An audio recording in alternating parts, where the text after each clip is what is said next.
Il est bientôt 8h15. Merci d'être avec nous sur Europe 1. Alexis de la Fléchère, vous recevez François-Xavier Bellamy, vice-président des Républicains et député européen. Bonjour François-Xavier Bellamy. Bonjour. Vous avez évidemment suivi cette polémique autour de Sciences Po Lille.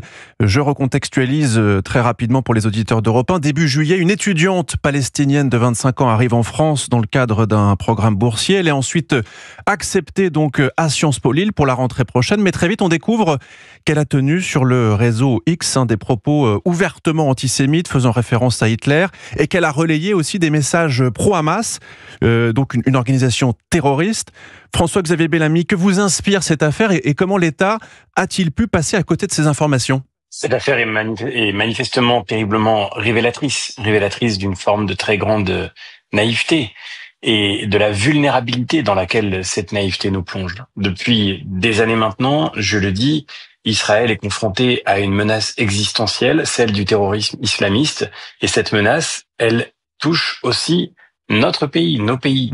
Et ceux qui ne veulent pas le voir prennent le risque de mettre en danger demain les pays européens et singulièrement la France. Nous connaissons le terrorisme islamiste, il a déjà frappé notre sol au cours des dernières années et il a déjà frappé, faut-il le rappeler, en particulier la communauté juive en France.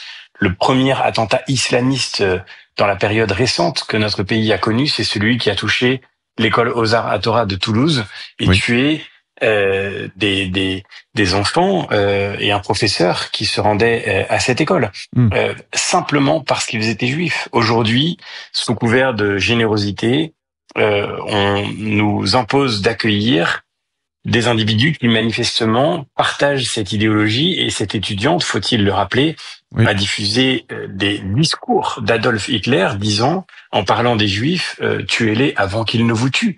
Est-ce qu'on veut bien enfin ouvrir les yeux sur la réalité de cette menace ?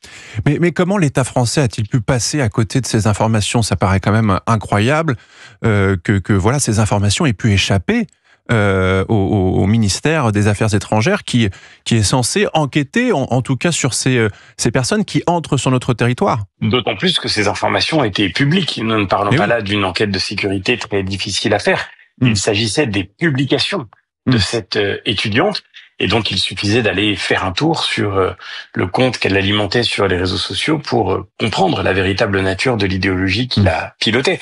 Je me permets de dire que nous avons besoin d'une enquête approfondie sur ce sujet qui concerne évidemment le défaut de vérification de sécurité de la part de notre administration et vous l'avez dit du ministère des Affaires étrangères, mais qui concerne aussi un certain nombre de médias parce que cette étudiante a été interrogée sur des médias qui l'ont écouté avec beaucoup de bienveillance, parler de son parcours et de sa trajectoire sans manifestement jamais se préoccuper de ce qu'elle pouvait véhiculer comme idéologie.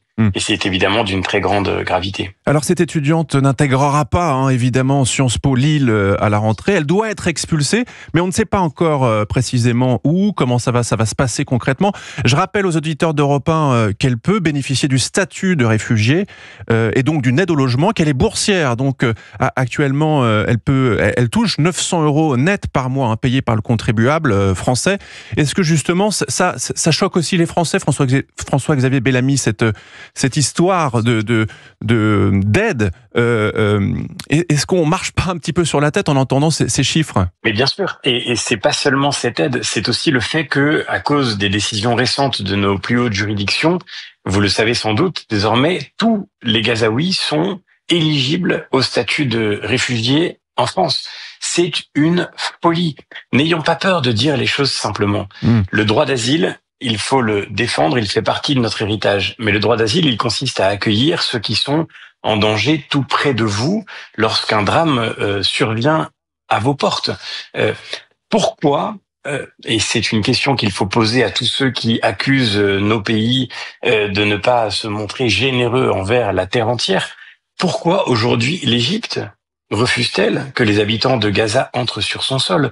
Pourquoi les pays arabes refuse-t-il absolument d'accueillir des habitants de Gaza sur leur sol? C'est parce qu'au fond, ils sont face à cette situation dont ils voient très bien qu'elle ne peut pas donner lieu à une espèce de fuite en avant automatique vers l'attribution de ce statut de réfugié. On ne peut pas considérer une militante comme cette étudiante, une activiste de la haine, comme automatiquement réfugiée. Et c'est la folie de cette décision récente de notre justice.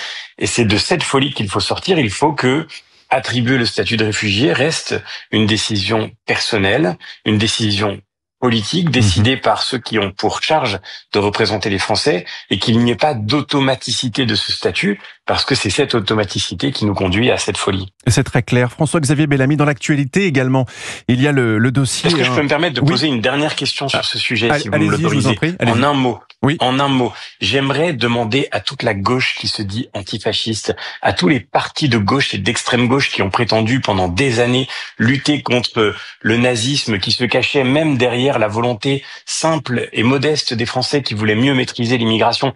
Où sont ces antifascistes et ces antinazis depuis que depuis que les publications de cette étudiante ont été révélées? On n'a pas entendu cette gauche dire que le retour du fascisme nous menaçait et qu'il y avait des militants nazis antisémites qui étaient en train de s'infiltrer en France. On ne les a pas entendus, et ça me paraît tellement révélateur d'un double standard dévastateur.